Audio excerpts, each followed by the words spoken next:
Abusua finally Mami Akosua Serwaa fosu ede or ex Abusuapani Kofi to park akopiem ewo court na dien na mami Akosua Serwaa ejina so wasiu Abusuapani dada Kofi to park oba kai se Abusuapani ekotena UTV show base so ekodidi mami Akosua Serwaa tem kekan se bebre oni papa shi ma papa shi ene bebre na obi anim se papa no waka afa ne hodi na yesi emra eniwa wo se emra eni oman bi mu sisi ade ye hunu se Ghana ha emra ewo ha na ma Akosua Serwaa abu na katim tese wa woso ne ntuma mu ama sisi ane de enkofo enhu epopo me no ka se de ma Akosua Serwaa asiu Abusuapani to park eni ono Abusuapani ni spokesperson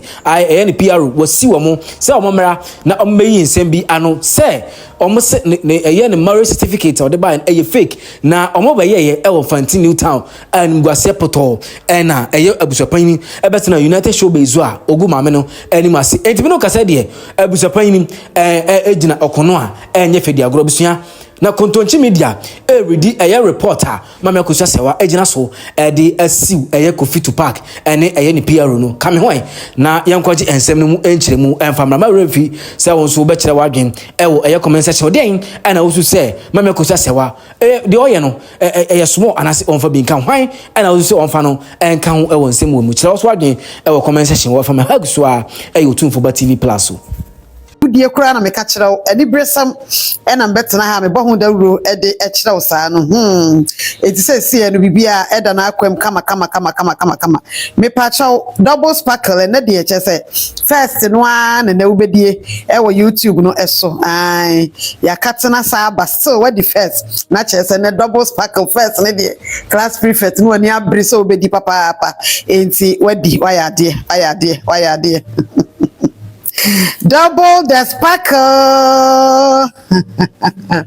mo fancha ya mo ba so pa YouTube for mo ba so ankasa na bibi nti wo se esanso ekatene sa bam biem dumre bia na chese sa na akwa nti mpacho waba enumre ya chia mu nyina kama nyankopon enhira mo pa enhira kese ene ye ebremu enumre me pacho sa pepepe ne ye kɔ ne nso nyame ayadom wahu ye mobile yadom odenkwane ahoden ache ye nkwa enti wanyi bibia kentimi ntio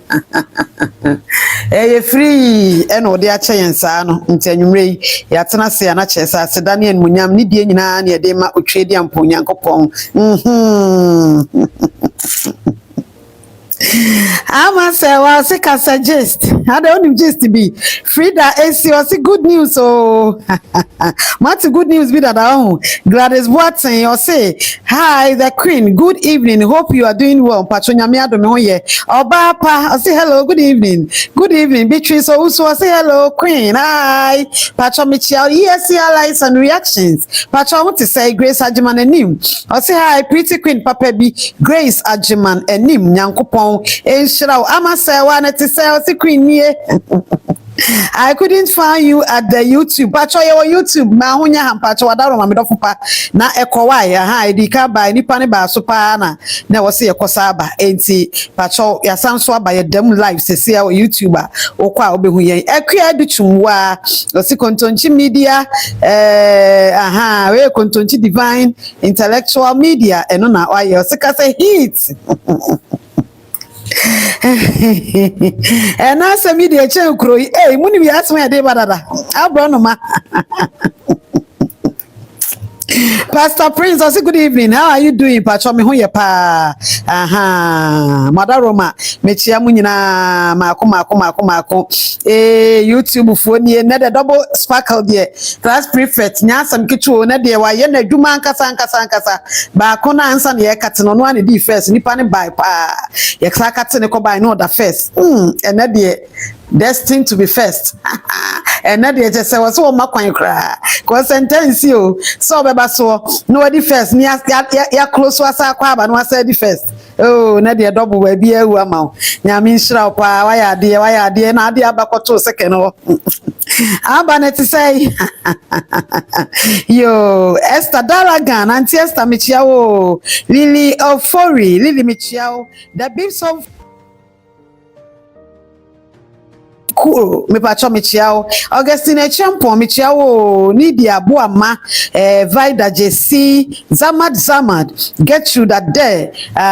me ba be wo mu nyina mudi Joyce Ajiman Vida JC Nana Kweku me chia mu nyina brepam meba na abusuafo a ya ba nyina no ma be chia obi ama akoma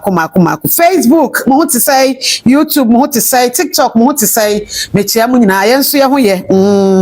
ena kwen me ho ye papa Lydia no papa TikTok for me chia mu nyina ni frimpon na da na asmoni agibi sei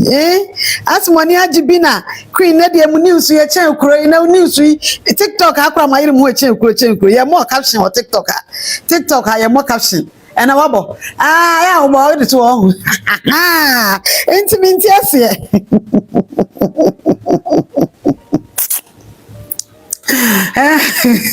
mo nya mo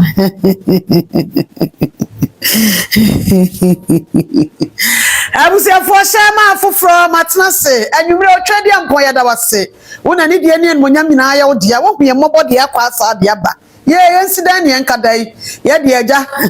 edua bi humre nanso wo hwe mmobọ de nkwa acha yen da bia waka ne kyerosemu ampa edumre bia nipa otena se bo nipa ho pobone epe bone se ntu nipa no wanhwe ya ono so bone ni musuo ene beto no saa de osu se ntu obi yemfo obi mfam no ubehu na nipa no so somewhere somehow no ono so nambi mu tina mesinwi ni obi hu bone o na unim ochina de betumi atu ye nyina ya brabo abusuafo nyame aye bi yeda na se so ode nkwane ahode a kye nkwa na me no mienu abusua ya sa behia ena anwumre yeto nsa free trade ampon so ma ne hu nkonkru tumi ni hene wa ha wonka bonefo ne atrofo anu ntum na oma ne nkunim bia basa no basa wa maso ye nkunim bia basa no de enti a wode adwuma hye me no mienu nsa no sa nkunim bia basa no onkoso anhim no oma ye nimu nyedu anya se totorobento ebo papa na ebo apempem atitiri wa nintini nkoda mpanyimfo agagefo aloyafo abrempon ehimfo akomaso na tumi aboa ama adwuma ode ahye yensa no yetumi aye akwawie pa na odi nkurimbi aboti na bomi ne umienu wanka ame ana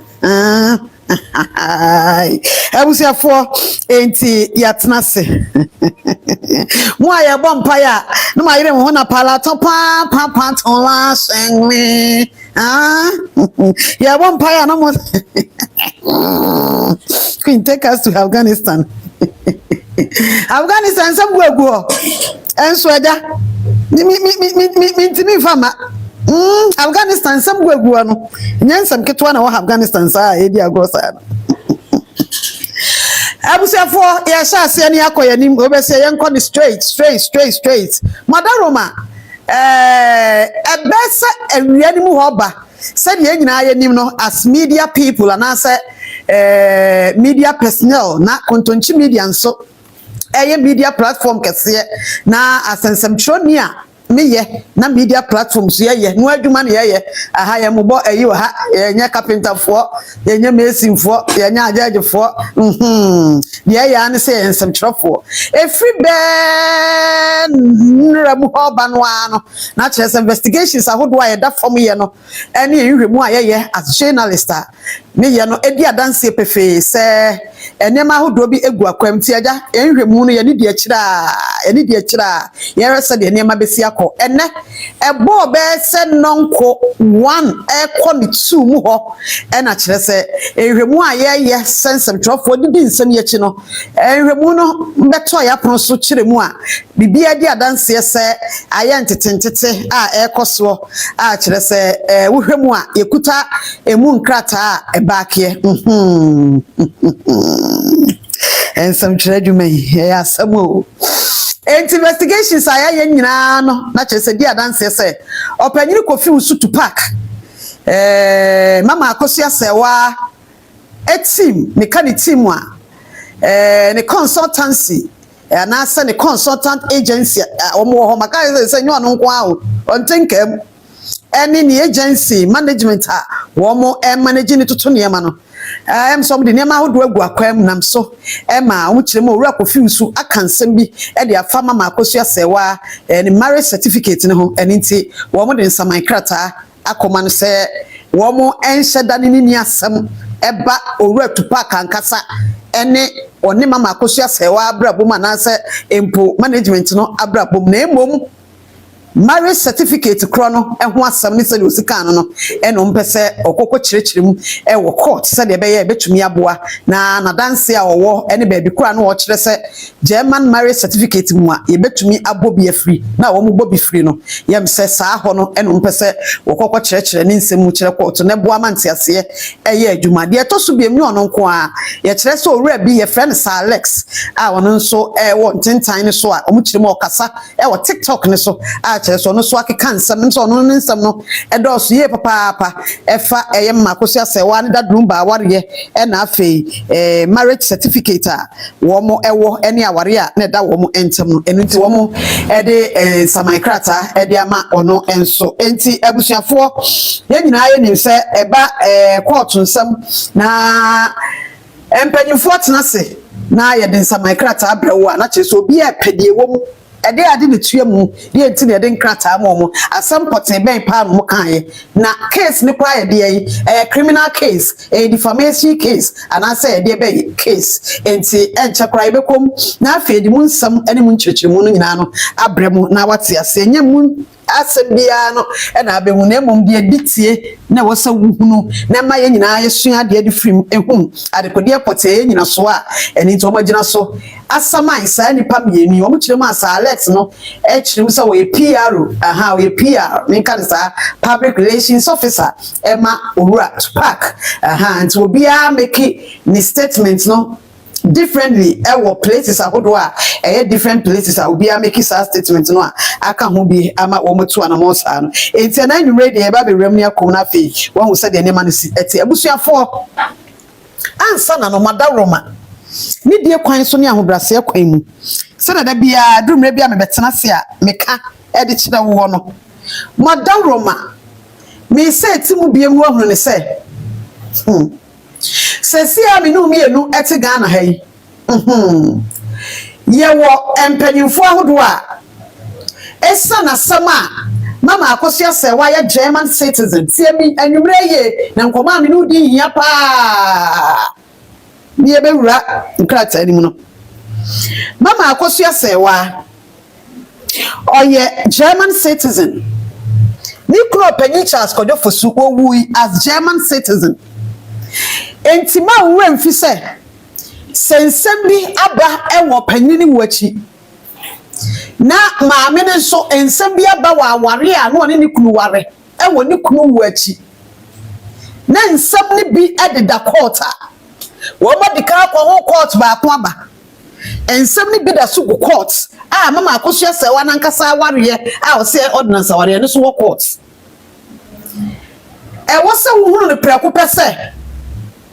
bia na wo adwen koso na enso upon investigations that for my ye won nsam ya ye de akire ihu me ma wo hu na nwumre se consultants ahodo every German memu wo krom ha ye ne omuni ya nete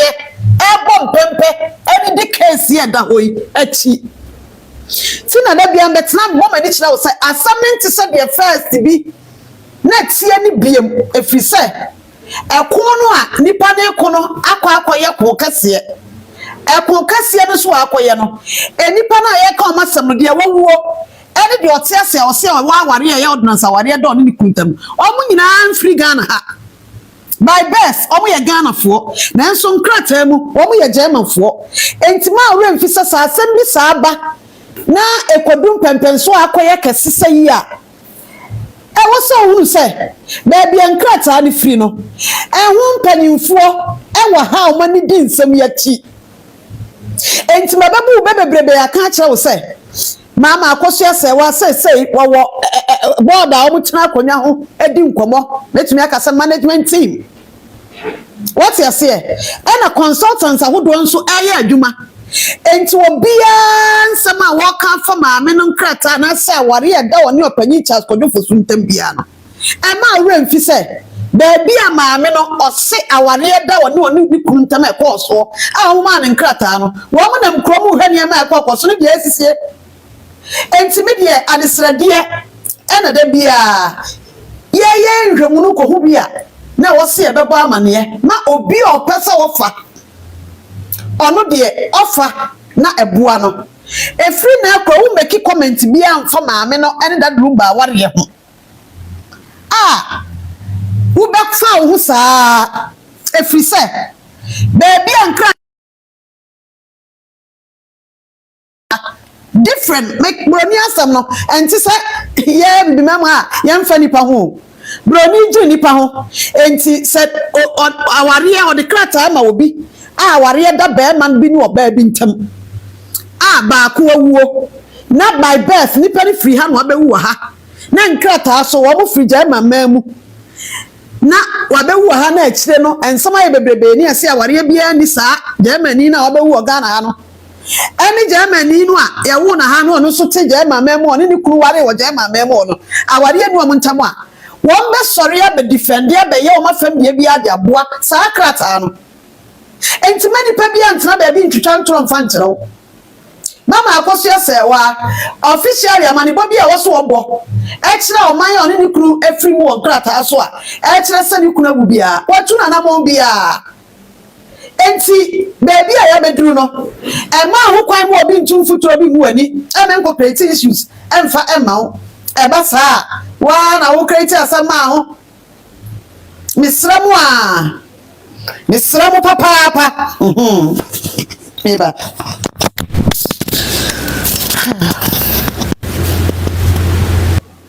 Abusuafo samuti enka kama sema afufro saa mani bowe ya me de bra wo hia kra chen kotu nkrata ya ye bedi mu nkomasua mu ade anwumre ehia papa obi wo ha onfanya de onfa enfa ne ho obedi no nasem na wo a eja wo de wo pa bibi afa na ye koduru ba bi a ye kaso wa ye bi atwaso ye nkaso wa ye bi atwaso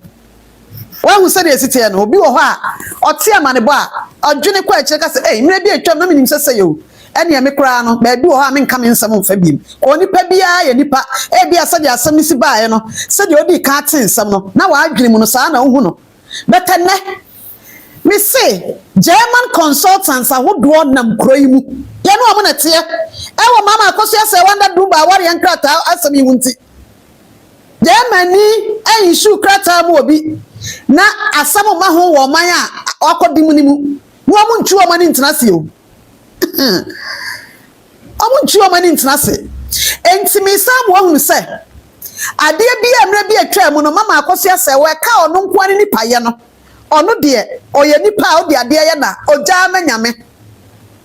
nanso krata anu a ye de man wo kromu ho eye ose aware do ni kuta kodo fosuntem no saa aware na ose do omuntem no oman ni mu mpanyimfo bebo ho ban ko su kru akoba amane de ekoso bebo amane appeal da ha bibia ekoso wo munim o beba be protect nti adwuma e wo so o mu ye e de bo certificate ni ho ban no etra mama Akosua Serwaa enye onu nko akon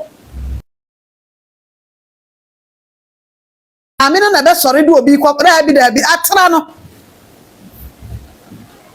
why investigations aya ye ni baby aya bi a kire ni ahu sensam gina ni baby e wo ena me di ka bo amane e ma obi a on the authority asem bi ma na adwene tumi sisa ofa na sanso ye factor wo sa wuhunu se saa na tie wo kroyi mu na aboa ama bibia akoso sempanyimfo tena se na wo mu nam krom ha emu Ghana fo eni mu mrofo a wo mo koba bom pempe so betumi ahwe amakrata no mabɔ ho ban no ahoɔden ne bro individual na asɛm na to no so ɛyɛ enye maame ne nko asɛm biem ɛyɛ ɔman na issue krata de maame no a wo so de akɔ ɔman bi so a akɔdu a krata no se enye papa se ayɛ dan yai ene ɛbɛhwɛ na krata no ye ne de ma awo enti adwuma na da wo sese no enye mama Akosua Serwaa nko a personal de abro ne so enti management board consultants ahodo wo free Germany nam kroma no wo mo hwe atoto aye bibia de abo ade ne ho ban ade ba ya aware a wo se da oni ni kuntam e ko so Germany Eja. What can you say ya? Naturally say. Abua papa ya me dwene wo bi a owo odone akomapa ho aha obi o ya ade otumi tena se ka se mire bi na minim se say o se say dia o me kra no me ho me so na me nsem bi wo ho a me twetwa so aha enti saafo ni nti ene du mire bi a ye da fom ye nhwemu bi miensa ka ne ma bi a ya e pese ye bo amane e ma ohu dia wo ground sankasa se wo ye opposition se wo fa he se wo gina fa he obi a comment about maame no wo phone call na wo de kasa ne ba bi a de kasa no pa cho mrofo wo kro imo enti misra mo on sa wo kasa ye wo hwan number ahu sa de no ma yetumi aitifo ye mo ni mu ayi mo times o mo yusu IP address ne hwan enti misra mo phone bia obi computer bia obi me patch awani die mu ni die kwan so me sraw odo kwan so pa ene ahobrase kwan so mama Akosua Serwaa certificate no a oye ho appeal da kroma a o se aware no oni kuntam no ba bia krata ni free no o mani abre ya ni bi nanam krom ha no pa ne nya baako enya baako anya mienu enya miensa anya nine Mebre na radia yo. Enya baako.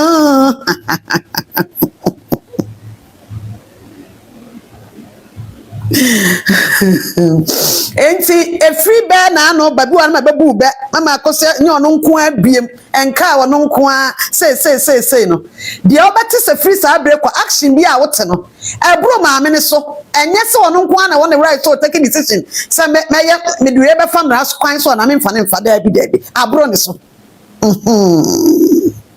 ba bia na ware no mo hwe ma ne course no saafo no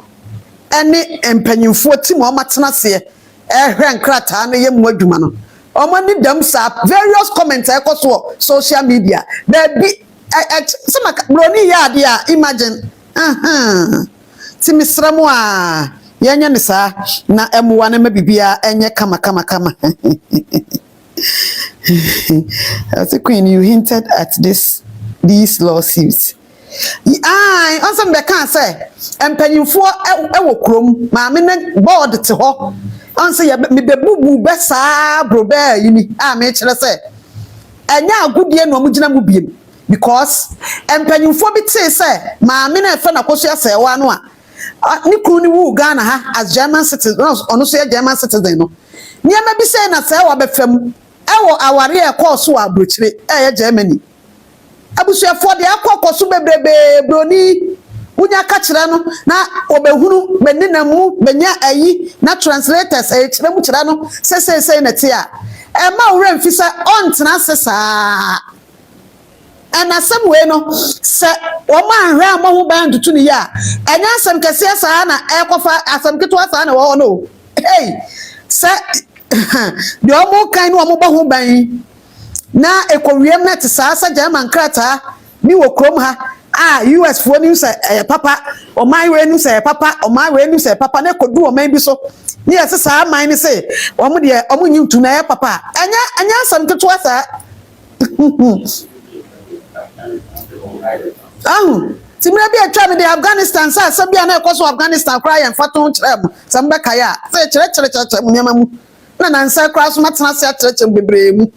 enti madaroma ni die kwan so ye ba be ko enkrata ni mu na afi wo hu se de si etie no pa chaw bomode a na ehye ma afoforo na afi wo hu se ede apoten pa na wo ho ede apoten pa na asie investigation a mesime ya me nsaka no se awia be donko kobod no mienu no 1 to 2 o'clock no opanyi kofi usu ensa eka ne nsa maikrata efri mama Akosua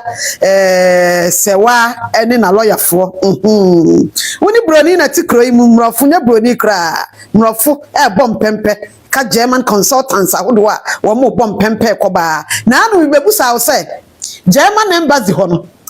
omu issue krata kire se na aware da opanyi kodwofo sunda dumbantam opim ni wo na omde koto court ho no wabusa se de enti na letter foforo mfiri German embassy ho MPA metwa asa de ni Answer bebusa sa questions ni nyina. Aha yesua de pa, ye educate ye ho. Aha from so woni pa ho. Nanso ye bomodin bia se betumi asuasua de pi, e de free sansem we mu. Wa hu se de titenya mu drama pebre ne hia emu education no ayenso ye befa na da achi bi aboa ye no. Wa wo kai bia bebusa sa question no. German bezi wo kroi mo, samunim. Aha. Ti ho German embassy issue krata na still obi so ka otherwise kan some fufura. Answer enya some ketwa sa. Nti yenkwai.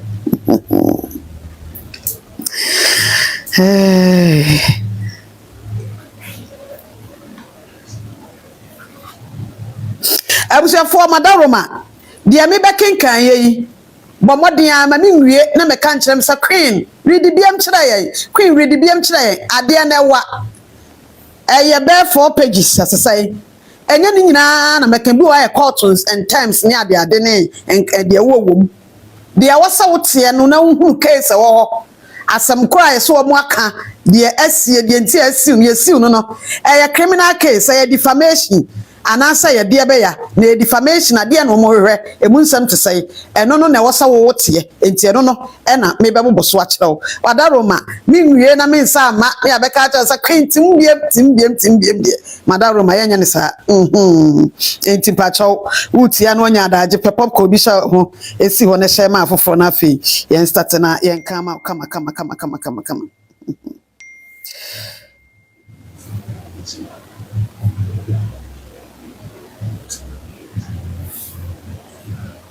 I be busa case for home.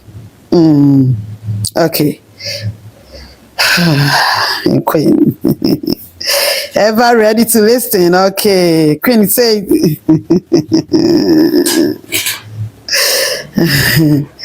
wow, see Abusuafo madaroma yenkomo ye na menkenkan emfa ema kama makacho se na mensa nkomachi ebiem enti we eye yewie na yekoye chi a enim se on say ye pay investigations ya na niam yekuta na ye solid ti ye ha ye hokra nkohwe baby si ye kwa kobu ye investigation na ye no de yekuta ye de enim se saa pepepe e na etie enti madaroma ye koye nim no hu se de musi etie pacho ensa my krata no de ye hwemu ayensa aka ne de eye baako na baako ni mu no e de asiw nipa mienu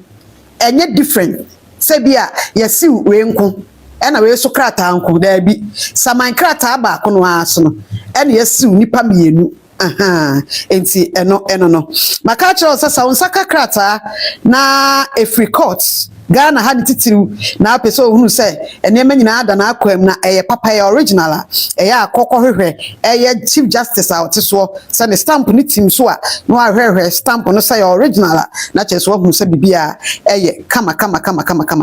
according to krata ye kuta media enra na chese court no esan ye edema wo mu enra 18th August 2026 na ohwe ha se ya Akosua Serwaa fosu ena na address enso ewo ho versus Mr. Victor Kofi Owusu wo free pa akoso Shanti region ena Mr. Alex Kofi Buadi ampon dodo na afre no se Alex ono nso ede ewa ha nti wo mo eye mienu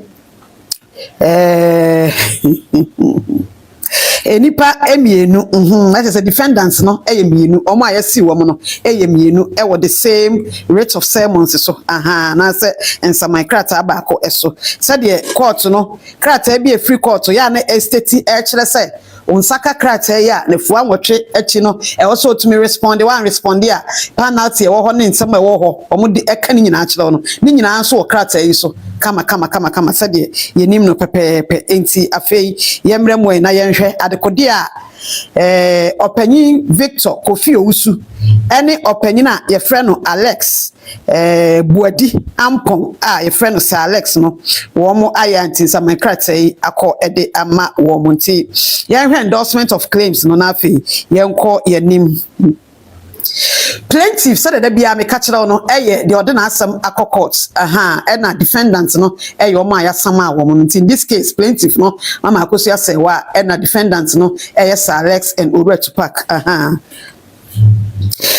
declaration that the words and statements complained of and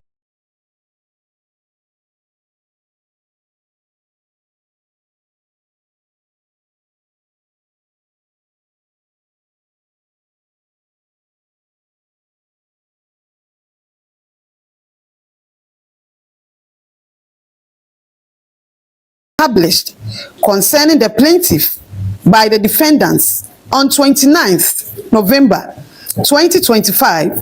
8th June 2026, 5th July 2026, and on such further days as shall established by the evidence were false and defamatory of the plaintiff. Wamo declare esinipise ensem bi Akosua enipa bi akeka eye plaintiffs o makeka na baako eye defendants na keka wadaro ma defendants no mo ye mienu o makeka enti defendants no o mo kire mu a baako de o kan 29th November 2025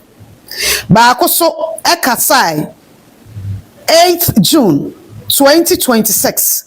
baako so ekasai 5th July 2026 na wo declare a kire se sansam a wo mo kan ye no na kire se wo mo enhye na di adanse bia a eye atoro na sanso gu enipa eho efin said the plaintiff no do na asam ko ye no ese eno no ena me kind bro for kire wo afei perpetual injunction ye wo interlocutory injunction yes our perpetual injunction we a perpetual court to catch us say injunction be a perpetual injunction na kire so kire se emfa ntu nipa ne so afebo adekodi a wo hwehwe no ento nipa ne so afebo enwo hoda nti yenkomoy a perpetual injunction restraining the defendants whether by themselves, their respective agents, servants, assigned representatives, or any person's action upon their instruction from publishing, republishing, repeating, circulating, or causing to be published the defamatory allegations complained of herein, including allegations that enti perpetual injunction yo mo hwe nyina no ahaya me kan ye yo mo pa kire nyina ne se court no enhwe na onfa bibi ento defendants no eso na ensem wo mo kan ye wo mo nkofo e kan ye ni page na ma wo mo ankasa mo kan ye no wo mo be retract anase wo mo en repeat biem na fei won behwe na amanebo no so akọ sede wo mo ekan ne siko wiase nyina no akosa nti wo mo hwe sesa ade no ebeto complainancy so machidifo baby o mo kama ni koduye wo mo amkasa mo mo ankasa bibi sa na wo mo akan yo mbeboboso yi saafo no entumi enka biem including ena me ba beboboso yi. The plaintiff's German marriage certificate is fake, forged, or fabricated. What say? Sak defendants ya kansembi eye owura sa Alex eno opanyini confuse. Woma kansembi e kire sama Akosua Serwaa ni marriage certificate no fake. Ye forged. And essentially fabricated. Ade bia ni partner sehye ana simple ya forgery. The plaintiff has no valid marriage recognized under German law. Say, maame no Akosua Serwaa oni aware bia German aman no mra agiatum.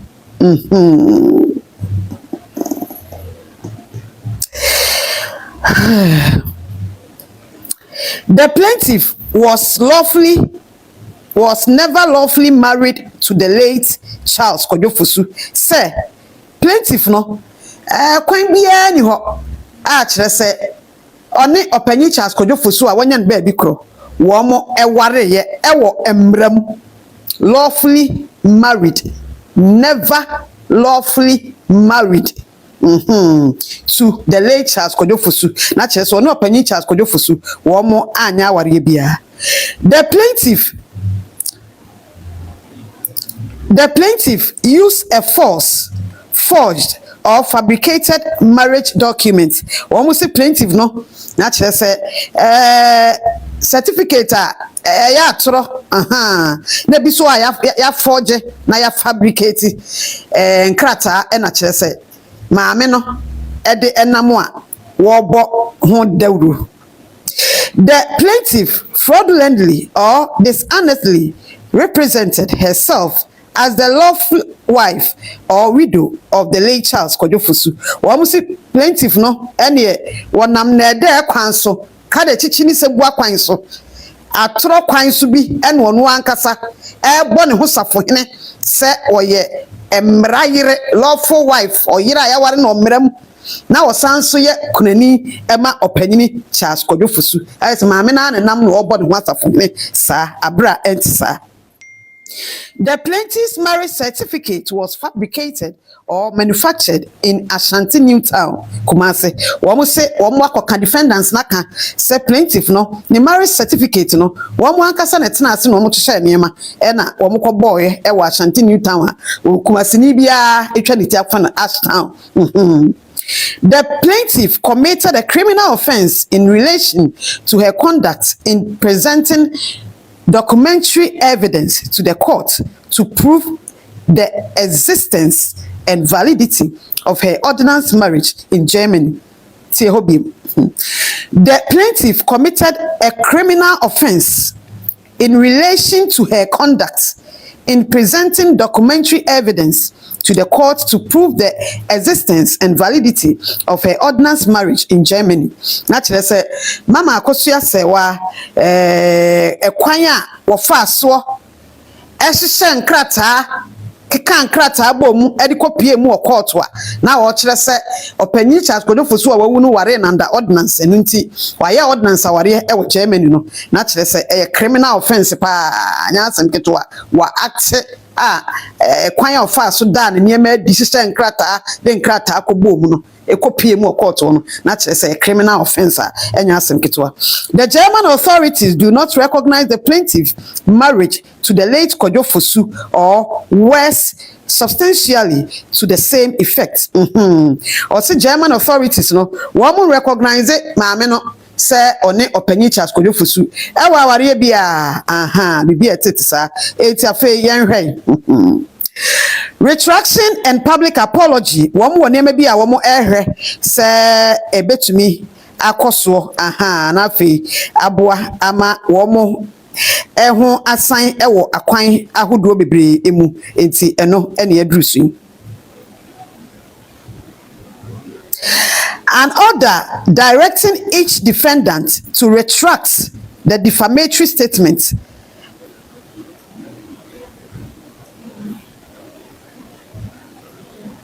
obi am frame number misremo many are breaking kan dey. An order directing each defendant to retract the defamatory statement attributable to him and to publish and or make an unqualified public apology to the plaintiff. And to one more se court no ebetumi ahye amasa enipai owura to park any Alex no one more ede echaupa emu oduo etumi abre eye public ni nyina ene impo maame Akosua Serwaa with substantially equal prominence, visibility and reach as the original publication attributable to that defense, including on UTV, TikTok, and any other platform on which the defendant published or republished the defamatory statement in terms approved by this honorable court. Ntomo chiremu a na chese nsam a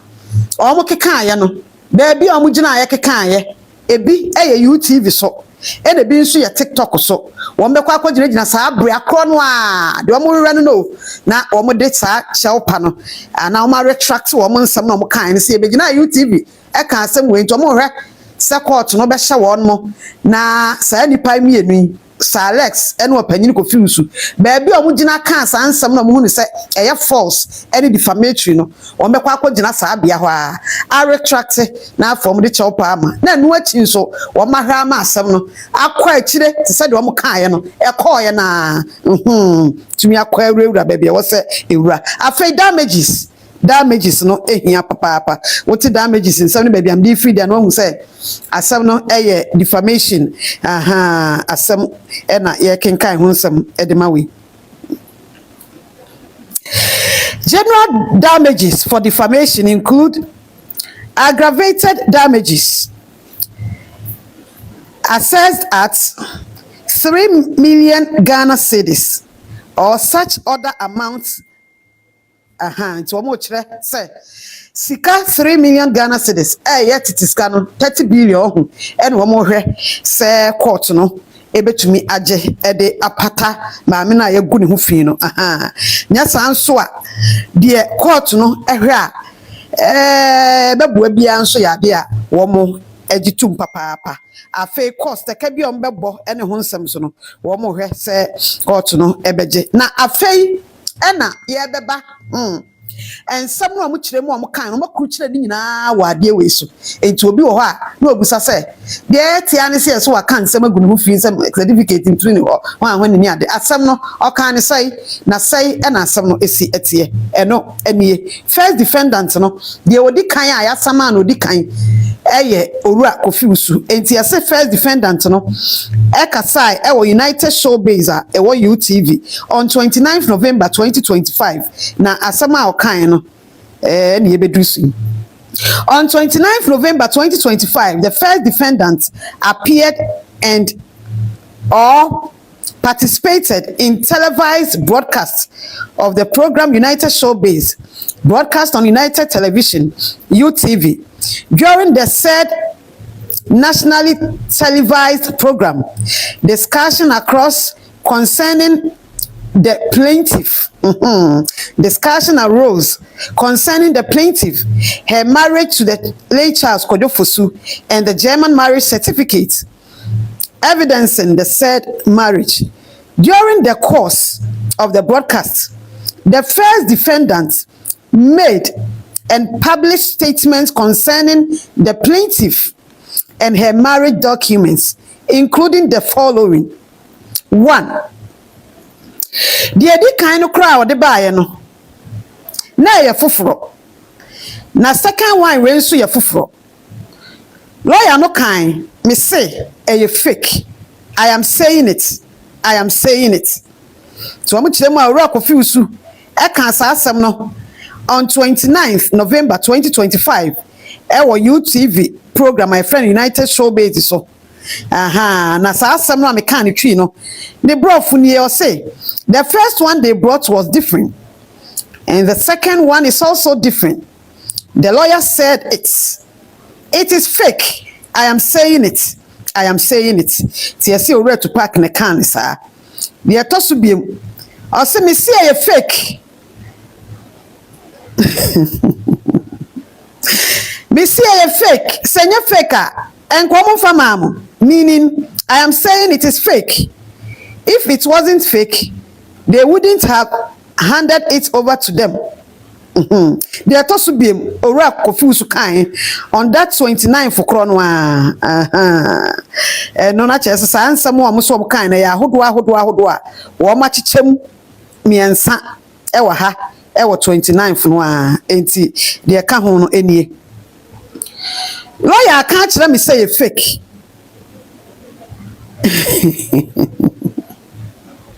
na ade we kwa mo so mo ye no wo Ashtown, meaning the lawyer told me it was fake and answer it is fake. They said they make it and I do it at Ashtown. Yamra second defendant no eso. Second defendant no TikTok ni no omuso omo friend Sir Alex on oso okasa or public relations officer Emma Owura Kofi Usu PR no enti yenhwe ono so eka bibi on 8th June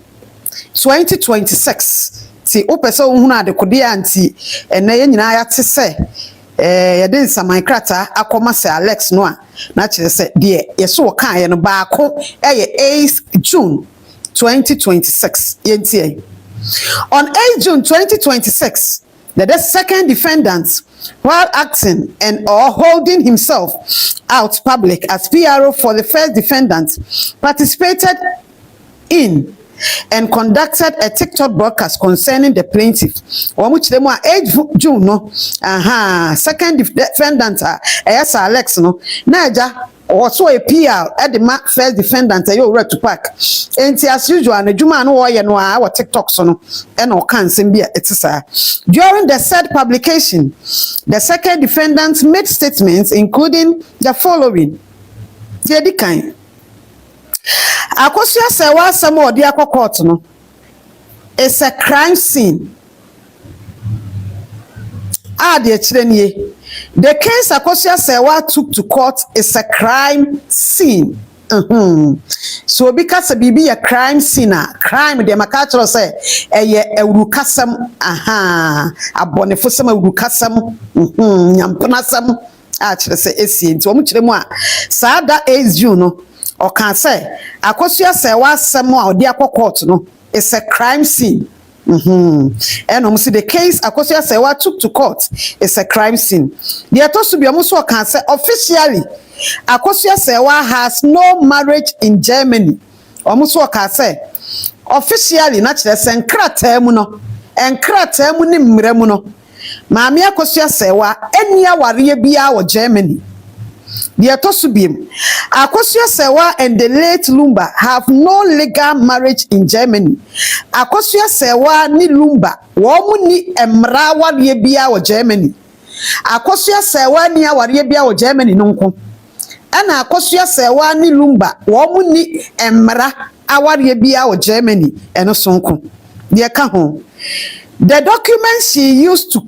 claim marriage status, we have intercepted it. The documents she used to claim marriage status, we have intercepted it. Wamuso can say, enkrata no a ode bone ho asafo hene na o kire se enu nti wo ye ware ni no. Ya wuram ana yensaka bibisa ahu ye ka se intercept obi a na kire se ade bi a wo kwa ya ade bi na nipa no kra no ehuna jawo ana waduru ha jawo ana ne nsa som ana ne nsa aka wahu bibisa na esa sankrata no a wo krem no either se kura wo mo ana wonim dada ana ne nsa aka ana ye nim sen no wahu sa ade no bibisa hai mubeku yoyo chire brofum sa queen 99.99% of the team, the Osaka Ebim, 99.99% of the team have not read the judgment. They don't even know what they are talking about. 99.99% of team be one kind judgment no. Judgment look what we need to no answer. Shall I say one pen can yo. Defendants we no ayes Alex no. The American kama we nyina ya asamo a muchire mo kan no 8th June 2026. Oriye ye no. Osa be kan be 5th July 2026. Enu nso nie. On 5th July 2026, the second defendant made and published further statement concerning the plaintiff during another TikTok broadcast. Wamuchire mu a 5th July 2026 no. Osa ko TikTok Nijumadi so emenu so osa ekomeki ensem bia mebeke ken. The second defendant stated, among other things, the kind, Madam Akosua Serwaa, that Lumba is not her husband. Mami Akosua Serwaa, onye that Lumba yere. The Atosubim, she has not even told the German embassy. She has not visited any office. Abusuafo owo kire mu a okan say German embassy kura besi sabre ya o kire mu say ni kuna wu no onko ba o mama ne se ni kuna wu de to so biem wokọ Germany ho a wo mo ewo mmekumi o yesi se sodemat offices ahodo ne ade se sandaman to se hwan Wamu atna ya hodo a bibi to a bibi si a otumi koba amane mi kunu na free ha na sem se yesi o me do o kire mu a onko office bia sa enkoba amane bia e no onko German embassy bia so ye enko de tosumiensa okan e that 25th July na is 25th July so okan ya ma hodo de tosumiensa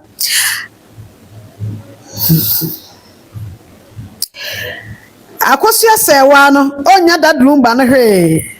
wantumi ama amechie asiedie kire se bire biduri na o kire se Akosua Serwaa no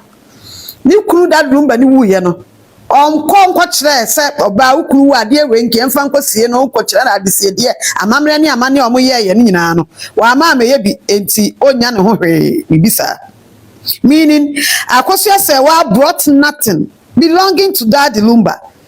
She could not fulfill any marital rights. Anna, the atosubi mo kanye. It is Odobroni whom the embassy has recognized. Wamu chiremu a.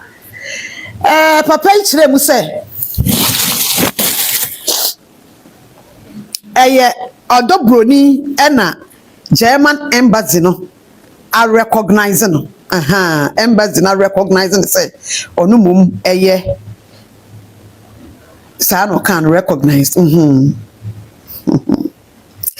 Abusuafo we de womo akeka de afa maame no aware da oni mama da Lumba wonya be bi ko no entem na maame no nso akyerɛkyerɛ nsɛm bi mu ɛwɔ ha mama Akosua Serwaa akyerɛkyerɛ nsɛm bi mu ɛwɔ ha de ekuta no de wowo de omo ka no wakɔ German embassy ho wa report wa mo womo ya we wa bo amane the ho nsɛm te sɛ krata no ho nsɛm te sɛ wakakakra ɛwɔ ha enti ye nyina I think sɛ wa wudi akyerɛ du me bi a wote asɛm bi a woyam hyehyɛw no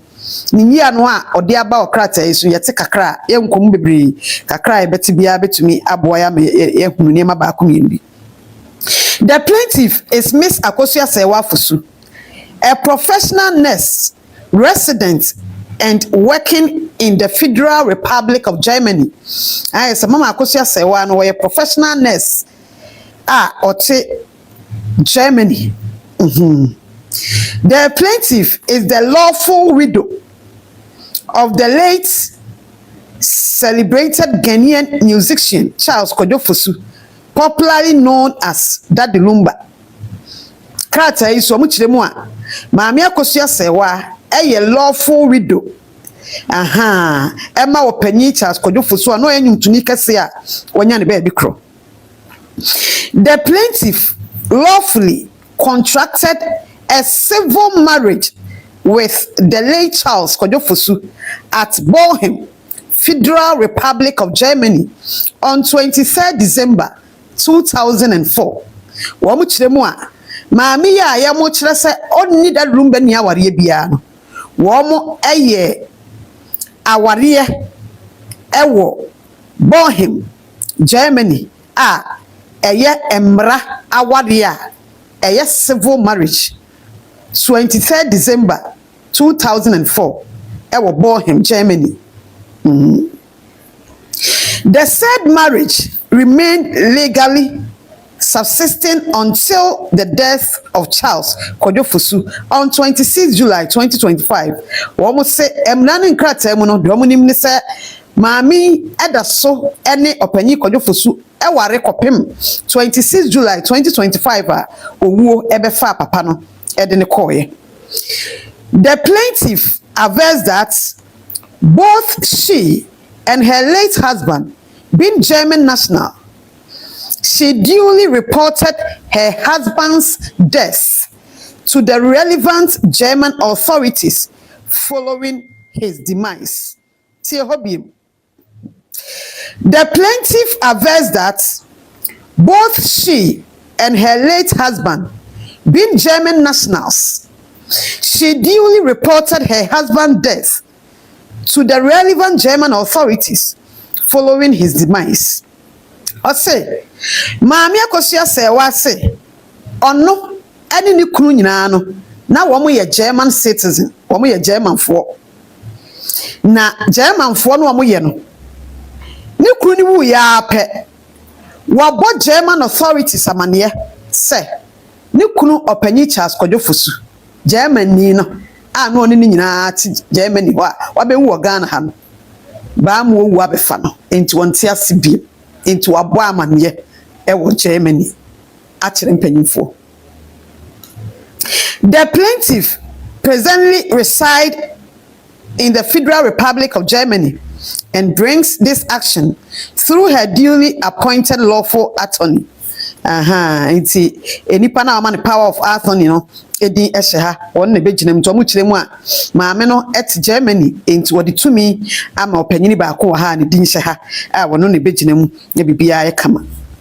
The first defendant, Mr. Victor Kofi Owusu, is a resident ono so ba bia wote ene ade no won ni nyina abaha na opanyini a ono so ye public relations officer Emma opanyi Kofi Owusu Alex no so ba bia wote nyina no wo mo ede ni nyina abaha nti ebi wo ho a na kire se wo discuss a eho ehia enti abusiafo madaroma krata no medi kan aka kire mo se pages no edo so papa nenso enye bibia ena enye bibia na de ebebrɛ mu de ehia sɛ wɔsɛ otie no ena onsa ebeka yenhwɛ kakra de enti a wo mo ani abrɛ de enti o mo ani abrɛ no womo eni abre a wose ekwan bia so niam atoto na akwa mu na krata akọ ne aware kora na wo opanyi Charles Kojofosu ene Akosua Serwaa mama yintem no bibia etumi konkan no enie the genuineness of the plaintiff's German marriage certificate. The genuineness of the plaintiff's German marriage certificate. The existence of the plaintiff's lawful marriage to the late Charles Kojofosu. Enti sani ebeye na yebehunu se marriage certificate no genuine na genuine German marriage certificate a edimu papa de tosubiem the existence of the plaintiff lawful marriage to the late Charles Kojofosu said na aware mra na mra kwan so omo fa mra kwan so ye no yebehunu se ekoso ewo one opanyi Charles Kojofosu entem. The plaintiff's honesty and integrity. And this here ye papa. The plaintiff's status as the lawful widow of the deceased. And so here and the authenticity and legitimacy of the documents upon which the plaintiff relies. Naturally say documents no enkrata na wo bre twa ho kwan koba ni munse bebebe no se de beye na ye behu se eye krata na eye papa na ye krata na edimu enti abusuafo ewa pa ne bibia na wo se uhudie hia enu nti aka ho bie ama ena anwumre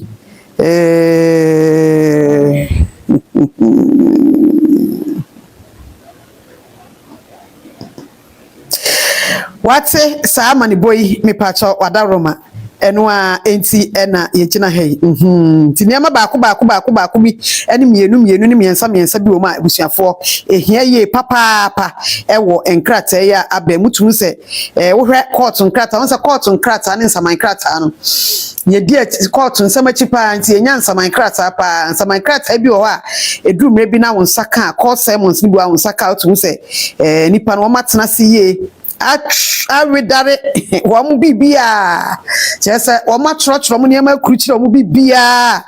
wo mu enim ene de wo wo bia ewo ho a chese wo mu eni abre so mpeso mu digina mra no netumi boa e ma pepepe yo etumi koso na afi asumdue etumi eba enti abusuafo madaroma mre bi mbetena ha kan asem bi kire wo se Afghanistan krom ho asem asi ho no samukai Afghanistan krom ho eho asem asi ho no enye nwanwa sadaachi bia no empanyimfo bi ebom pempe wo krom imu ni ade no Afghanistan krom ho empanyimfo bi ebom pempe wo kronim ni ade ne se de ne masi koso no enye nwanwa se asem bi da court ho na ekwa appeal no omo ye ho appeal no enkrata omanfo bi de koye kokodi adanse no sede enibresi aba no wanhwe adaachi bia no wombe ye hwehwemu ewo bia nkrata mu na afei etumi abo afise eniema bi wo ho akokoso ewo omanimu a omo hu ni se eniema bi wo ho a ewo se wo mo etumi ye mu nhwemu e wo Afghanistan krumo wan hwe ya beka se ahu se wan hwe ya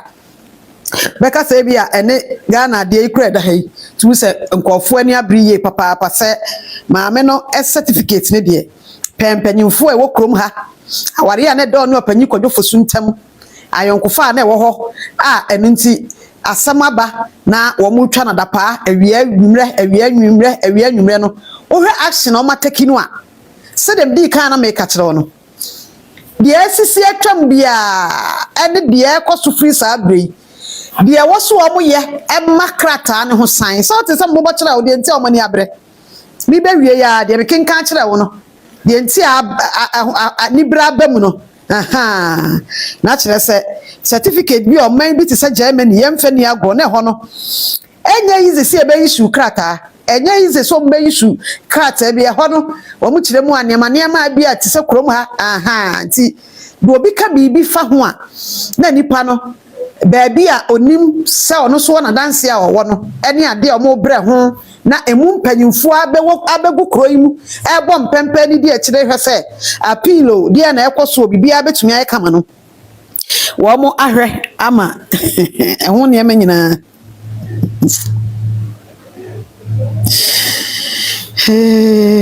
etumi akoso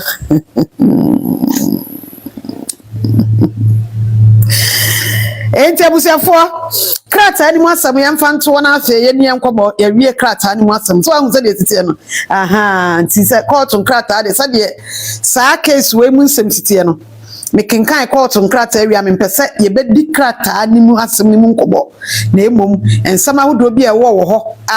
o se ye ka ne de wo se ye ma nhunu ne de wo ho sesi ni de wo ho sesi